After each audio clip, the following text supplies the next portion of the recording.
Nafasi ya kuwa mmoja wa wachangiaji, kwanza niunge hoja mkono na nishukuru wizara hii na niwashukuru Mheshimiwa Waziri,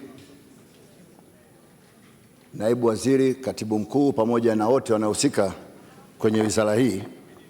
Labda na mimi tu sana ni kutoa ushauri, na ushauri wangu utakita katika sehemu za biashara na hasa katika wafanyabiashara wa kati na wa chini, na hii ni katika ushauri tu.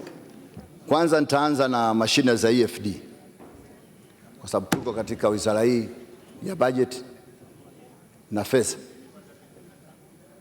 Hizi mashine za EFD lazima zitafutiwe mkakati katika hawa wafanyabiashara wadogo na hata wale wakubwa ambao wanatumia mashine za EFD. Mashine za EFD sasa hivi zimekuwa kero. Sasa sijafahamu ni makampuni yaliyopewa hii tenda ya kusupply, kwa sababu utakuta mtu ana duka dogo lakini ile mashine kila siku ni mbovu, na sasa imekuwa kama ni mtaji kwa wale watu wenye mashine. Utakuta sasa unatakiwa badilishe mashine, lete hela nyingine, uiboreshe, lete pesa nyingine. Sasa hii imekuwa ni tatizo kwa wafanyabiashara. Kwa hiyo ziangaliwe upi hawa supply au model ya hizi mashine zinazotumika. Kitu kingine ni kwenye biashara ya transportation na hasa malori. Mimi sina malori, lakini nafikiri uchunguzi haujafanyika kwa kina kwamba sasa hivi tunazidi kupoteza Watanzania wote ambao wanafanya biashara ya transportation ya malori. Mheshimiwa Rais pamoja na sisi wabunge tulijitahidi sana wakati ule wa VAT na ile single custom ili bandari yetu ifanye kazi, lakini sasa hivi bandari inafanya vizuri sana, custom pale wanafanya vizuri sana, lakini transportation yote wanafaidika watu wa nje, Burundi, Zambia na Rwanda. Mheshimiwa Spika, watu hawalifahamu, lakini sasa hivi magari yote ya Watanzania yanasajiliwa Zambia, Rwanda, Burundi na Uganda. Na ukitaka kufanya uchunguzi huo kaa barabarani, zikipita gari za transit 4, 3 au 2 zina namba ya Rwanda, Burundi au Uganda au Zambia. Na kwa ushahidi, zipo gari zinakuja mpya, gari 100, gari 50 zinaenda Zambia, zinasajiliwa, lakini za Watanzania zinakuwa na namba ya kule. Kwa hiyo maana kodi yote inalipiwa nchi za nchi.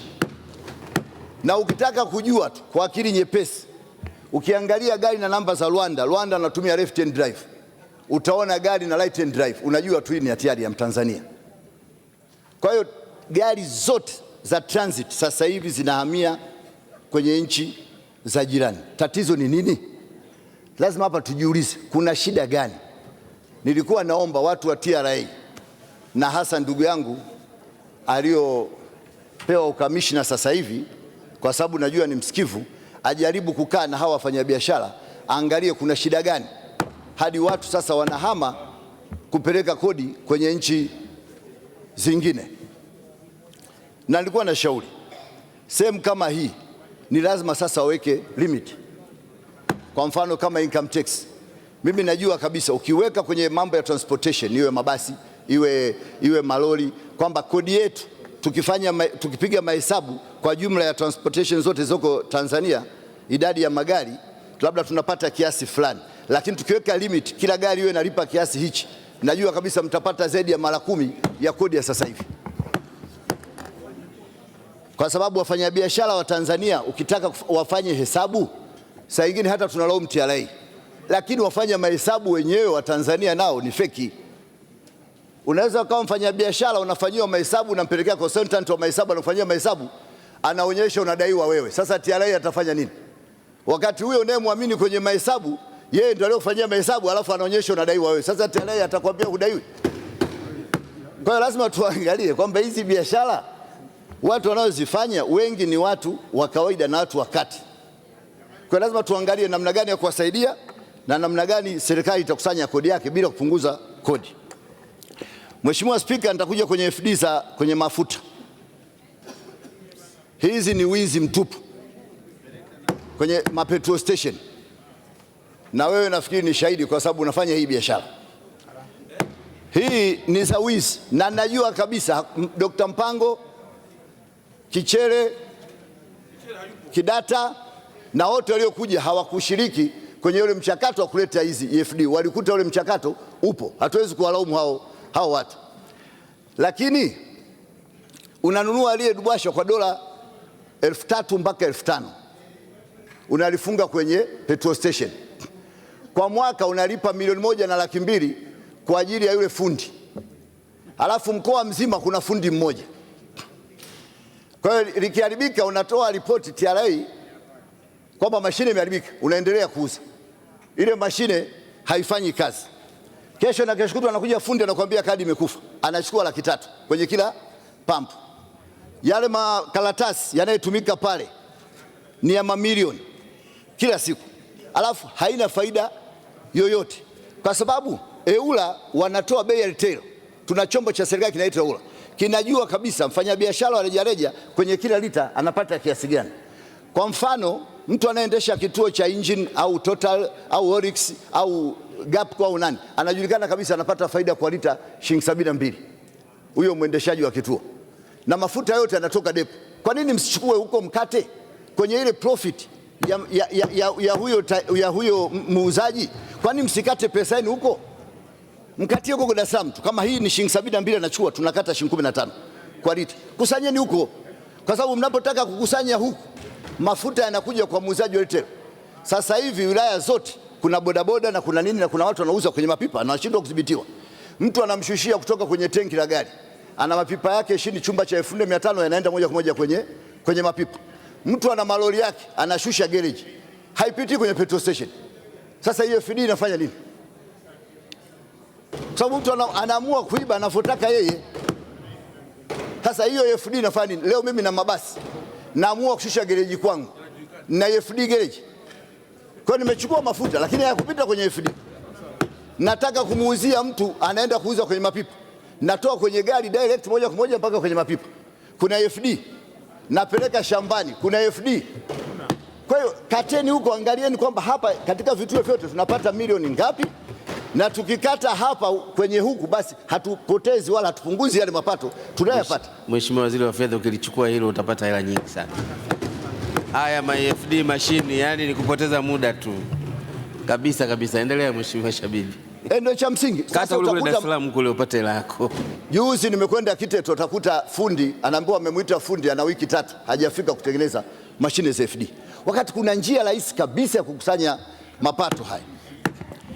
Halafu sisi tunawashauri na tunasikia kwa wafanyabiashara wenzetu, ili serikali ipate pesa, basi tunaomba muwe asikifu. Hata kwenye haya magari, Mheshimiwa Spika, wangeamua tu tutasema labda kila gari fulani inakwenda transit ndio tunachukua kodi yetu $2,000,000 au $3,000,000 kwa mwaka. Wewe shauri yako. Sasa utakuta hapa mtu akiwa na gari 4 afanye hesabu analipa labda $1,000,000.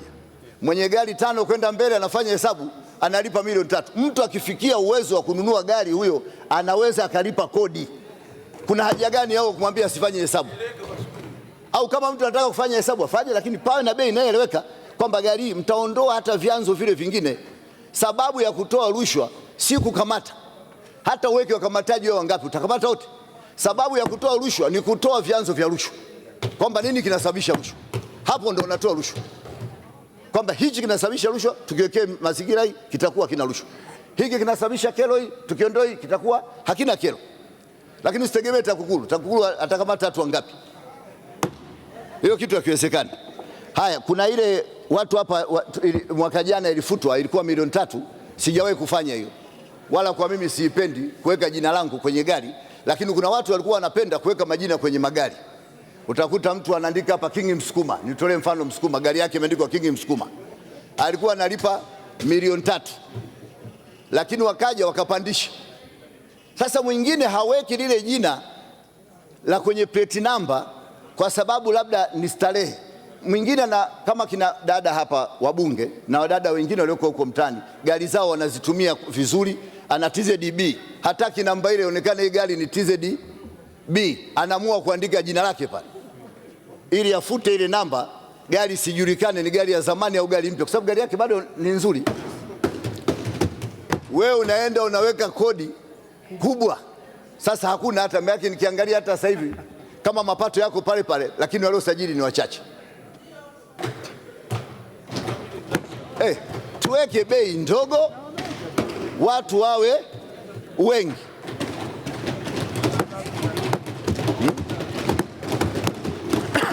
Kuna yale mabango yalikuwa kwenye malori, hatuna sisi viwanda, lakini mabango ya kwenye viwanda hata sasa hivi ukiangalia unasema malori ya Balesa yako wapi? Mbona hayapo? Malori ya fulani yako wapi? Mbona hayapo? Si kwamba hayapo, yale mabango yote yaliwekewa sijui milioni 4 kwa mwaka. Ukiandika kwenye lori tu kwamba hii bidhaa fulani inauzwa, unalipia milioni 4, milioni ngapi? Sasa mwisho watu wameamua kufuta tu, wabakiza magoli 2 matatu. Weka pesa kidogo upate mapato mengi. Kuna hii nimekuongezea dakika kidogo, endelea Mheshimiwa Shabib. Asante. Asante Mheshimiwa. Kwa hiyo utakuta tunachotakiwa sisi kufanya, tusizungumze sawa. Tunasema kwamba kuna biashara zimefungwa labda 1000, zimefunguliwa biashara 1014, lakini biashara zilizofunguliwa 1014 na zilizofungwa ziko sawa? Inawezekana biashara umefungua 1014, 1012, lakini biashara za briefcase, mtu kenda BRELA tu kasajili, kenda TRA kachukua clearance, kenda halmashauri kachukua leseni, kafungua biashara, lakini hata duka lenyewe hana. Tunaangalia biashara zinazofungwa na zinazofunguliwa. Na kero nyingine, Mheshimiwa Spika, haijatajwa kwenye bajeti hii. Watu tumeng'ang'ania tu kero za TRA, lakini kuna watu wengine wana kero kuliko hiyo TRA. Taarifa Mheshimiwa Spika. Mheshimiwa Susan. Asante Mheshimiwa Spika, naomba kumpa taarifa mzungumzaji mbunge Mheshimiwa Shabibi kwamba anasema biashara za kuandika mabango na hii imepoteza hela nyingi sana katika nchi yetu. Kwa mfano Mheshimiwa Spika, mtu ana saluni yake akiandika tu kibango ama hoteli anachajiwa hela nyingi, matokeo yake watu wanafuta. Kwa hiyo biashara nyingi sasa hata za hoteli, maduka, saluni wote wanameondoa mabango. Kwa hiyo TRA inapoteza hela nyingi sana. Bora wapunguze bei ili watu waendelee kuweka mabango katika biashara zao. Mheshimiwa Shabibi, ilikuwa ni taarifa kwako tu. Asante, naipokea kwa sababu ni taarifa ya kujenga na tuko pamoja. Kwa hiyo Mheshimiwa, kwa hiyo sisi tunaishauri TRA na uhakika kabisa, hata watu wanapozungumzia habari ya TRA lazima tuseme ukweli. Ukiangalia huko juu kwa makamishna huko hakuna matatizo kabisa, huku chini. Na ndio maana hata rais alisema hapa Dodoma, mlikuwa mnashuhudia wenyewe, mtu anakwenda anafunga kaduka anasema hapa kazi tu, kumbe ana roho mbaya. Huyo anakuwa na roho mbaya na Rais Magufuli, wala hana kitu kingine. Hapa kazi, tumetumwa hapa, wanasema. Lakini sasa hivi bahati nzuri tunashukuru kuna manager wa TRA mpya amekuja hapa Morogoro, Dodoma hapa, ameondoa hilo tatizo. Kwa hiyo mimi ushauri wangu ni huo. Asante sana Mheshimiwa Shabibi. Naunga mkono hoja. Asante. Nakushukuru sana. Mheshimiwa Shabibi anatoa uzoefu ndani ya biashara, yani practical, sio ile ya kwenda library alafu unapitia natuletea theories za chuo hapa. Asante sana.